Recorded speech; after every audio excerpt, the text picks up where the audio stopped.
Salut jeune panda. Comme tu peux probablement le voir derrière moi, je quitte la petite route de ce bois pour venir me balader sur un chemin de terre. Voilà, c'est quelque chose que je commence à faire assez régulièrement, que j'aime bien faire en tout cas, me balader dans la forêt avec ma copine, c'est cool. Et quand je le fais, j'aime bien le faire aussi pieds nus.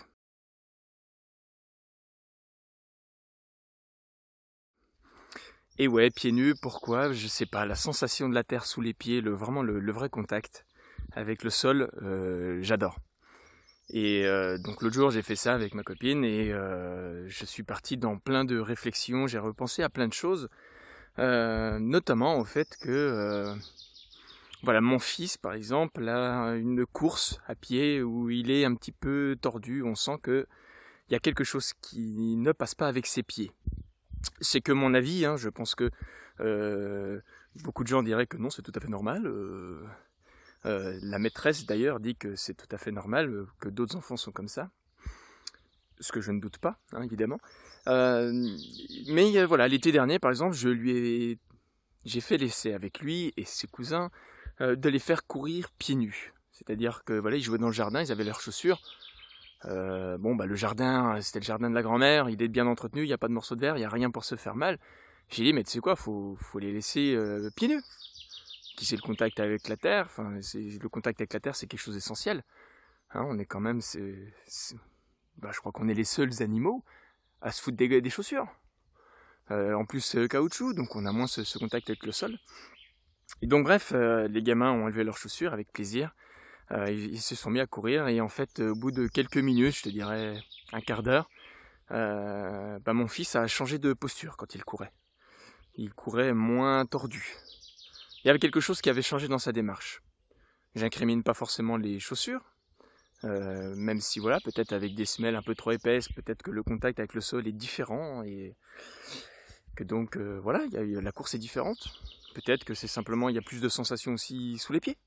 Ça c'est mon point de vue. Je pense qu'on a énormément de capteurs sous les pieds pour sentir ce qu'on a à sentir sous les pieds, pour voir ce qu'on ressent, enfin ce qu'il y a sous nos pieds, pour éviter de tomber, de glisser, enfin bref. Nous sommes bardés de capteurs sous ces papates. Et je pense qu'il faut les laisser nous donner ces informations et non pas les camoufler euh, sous des chaussures. Et je pense également que, je sais pas, moi je m'avance après, c'est peut-être une réflexion que j'ai, tu me diras peut-être dans les commentaires ce que t'en penses, mais des personnes âgées aujourd'hui qui ont du mal à marcher, qui ont les pieds gonflés, qui ont effectivement des problèmes avec leurs pieds, comment dire, leurs sensations sous les pieds. Moi j'ai une théorie. Dis-moi ce que t'en penses. Vraiment c'est ma théorie. C'est ouvert à la discussion. Hein. Mais pour moi le cerveau il a cette capacité par exemple à se réaménager. Je sais pas si tu as déjà entendu parler des personnes qui ont souffert d'un AVC et puis que soudainement ils ont leur paralysie c'est défaite, tu vois, ils ont retrouvé l'accès à leurs membres, comme si le cerveau se réaménageait pour retrouver des connexions avec les parties du corps qu'on a perdues. Et à l'inverse, hein, c'est comme, je te dirais, t'apprends quelque chose à l'école en cinquième, même pas, en CP, t'apprends quelque chose, et en fait, si tu l'utilises pas, tu l'oublies. Au fil des années, tu l'oublies. Un jour, tu le réentends, tu fais ah mais oui, ça me dit quelque chose. Donc ouais, là, ton cerveau, il commence à retrouver le chemin vers cette information. Mais si tu n'utilises pas cette information, ton cerveau, il se dit bon c'est pas un truc indispensable pour moi, pour ma survie, donc je vais dépenser mes ressources pour autre chose. Donc il n'entraîne plus, il n'entretient plus ce chemin-là. Et je pense que c'est pareil pour les pieds. Je pense que à force de mettre des chaussures avec des bonnes semelles, alors certes quand on fait beaucoup de courses à pied, une bonne semelle ça permet d'éviter quelques douleurs quand on court 2 ou 3 heures en tout cas. Mais je pense que voilà, ces semelles-là, au fil du temps, nous empêchent de nous connecter à nos sensations des pieds. Et évidemment, si ça nous enlève les sensations des pieds, notre cerveau nous dit finalement ces capteurs-là sous les pieds, on s'en sert pas beaucoup. Donc autant dépenser les ressources pour autre chose. Et au final, notre cerveau perd un petit peu ce chemin de sensations jusqu'aux pieds.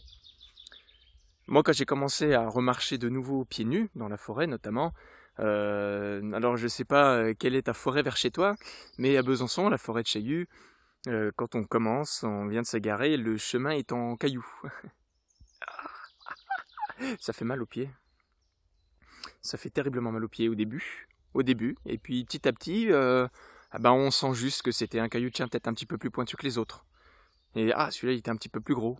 Puis là, là je sens rien alors que je suis sur des graviers. Donc en fait, voilà, on sent bien que petit à petit, mon cerveau retrouve un petit peu le chemin vers ses connexions jusqu'au pied. Et c'est intéressant. C'est intéressant. Alors je sais pas ce que ça donnera quand je serai vieux. Est-ce que marcher pieds nus m'évitera de boiter comme un papy? Je suis désolé pour les papis et mamies qui me regardent.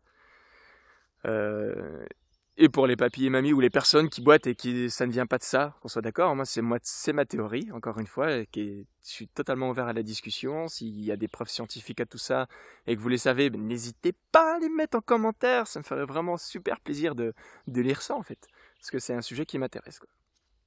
Voilà. Quoi qu'il en soit, marcher pieds nus c'est cool. Évitez sur le bitume dans un premier temps, ou alors très peu, parce que ça fait des ampoules de malades.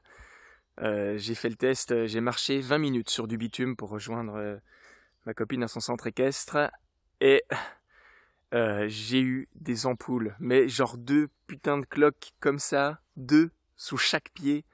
Je ne pouvais pas marcher pendant une semaine, ou alors je marchais comme un canard. C'est drôle après coup, mais sur le moment, ça brûle. Enfin bref. Et là, ma dernière balade que j'ai faite dans la forêt, j'ai marché un petit peu sur le bitume, les pieds chauffent beaucoup. Le bitume, ça irrite vraiment le pied. En plus, avec le soleil, il était vraiment brûlant, donc j'avais vraiment des sensations désagréables sous les pieds en marchant sur le bitume. Et je t'avoue que j'étais super content de retrouver un chemin de terre avec de la terre un petit peu meuble, de la terre bien fraîche. C'était un vrai plaisir. Voilà. Voilà, je vais terminer là-dessus. Si tu fais ça, prévois quelque chose pour te nettoyer les pieds après. Évidemment, c'est un petit peu sale. Tu pourras pas te vautrer dans ton canapé après ta petite balade. Voilà. Et puis, si tu le fais, dis-moi les sensations que tu as par rapport à d'habitude. Peut-être que d'habitude, tu te balades dans la forêt avec tes chaussures. Dis-moi tes sensations. Voilà, comment tu te sens comme ça. Et puis fais le test de marcher finalement pieds nus dans la terre et comment tu te sens après cette balade. Je pense que ça peut être intéressant aussi de développer son ressenti vis-à-vis de tout ça. Voilà, sur ce, j'espère qu'encore une fois, ce petit format de réflexion que tu as apprécié. Et puis si tu as des choses à dire, tu les mets en commentaire. Si tu as d'autres sujets que j'aimerais ou que tu aimerais que j'apporte une réflexion, n'hésite pas non plus à le mettre en commentaire. Et puis voilà, abonne-toi à la chaîne si c'est pas déjà fait pour avoir les vidéos suivantes. Et j'espère, si tu es dans la région de Besançon ou que sais-je, te rencontrer un jour pour qu'on puisse parler. Voilà. Allez, bonne journée. Salut.